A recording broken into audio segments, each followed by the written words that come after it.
What we saw yesterday captured on civilian mobile phones, flooding the internet after 8 p.m. yesterday, starting with airspace over Jammu, then Pathankot and various other places, was basically a symphony of India's integrated air defense system kicking into action and intercepting, a multiplicity of incoming Pakistani projectiles, including loitering munitions, attack drones, possibly some short-range missiles as well.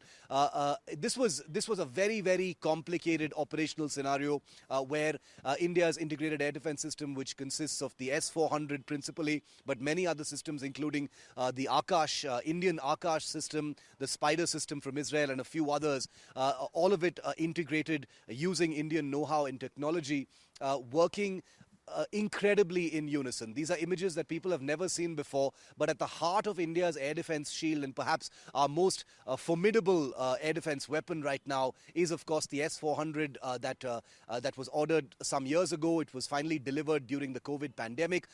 Yesterday was the first time we've seen the S-400 being used in anger. In anger is, of course, a phrase to describe being used in an operational live war-like scenario.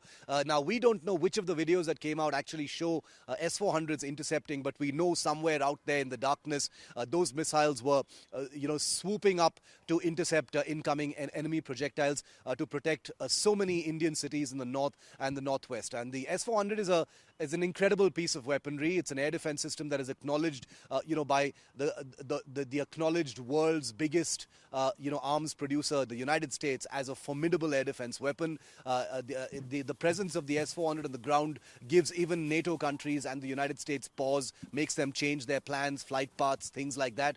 The S-400 has a capacity to, engage incoming projectiles, many of them at the same time, using its highly advanced tracking radar. It can conduct interceptions out to ranges of anywhere between 40 and 400 kilometers. A very intelligent group of systems and computers, live track in real time incoming targets, and then intelligently assign the correct missile, the correct location to actually fire at and intercept and destroy in the air those incoming targets. So it's a mind-bogglingly complicated symphony of moving parts, electronics, sensors, and then finally the actual kinetic missile that goes up there and intercepts those things. It's like, shooting a bullet with a bullet, really. And that's really what happened yesterday.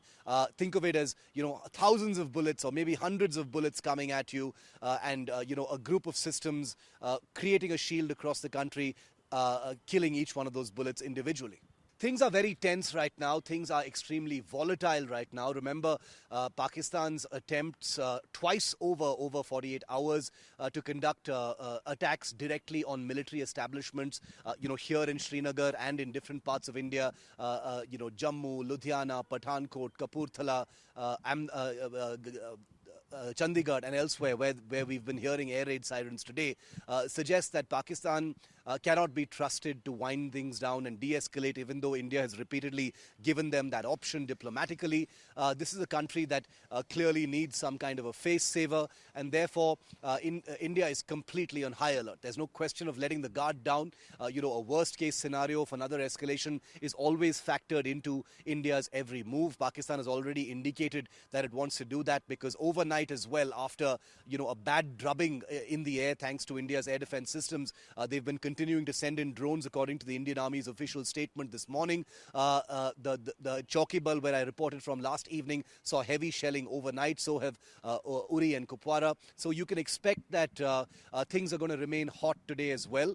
There may be a possibility of things de-escalating, but war planners, military commanders, the political leadership are expecting things, always plan for the worst in this kind of a scenario. And that's what's really going to happen right now. Rajnath Singh, the defense minister, has of course met the three chiefs and the chief of defense staff. The prime minister is in touch with all his, security establishment chiefs on a real-time, hour-to-hour basis, because this is an evolving scenario. And as we know, the prime minister, is fully plugged into every little decision that is being made at this point of time beyond the operational freedom given to the armed forces. So, expect an escalation, and let's just hope that things will actually calm down.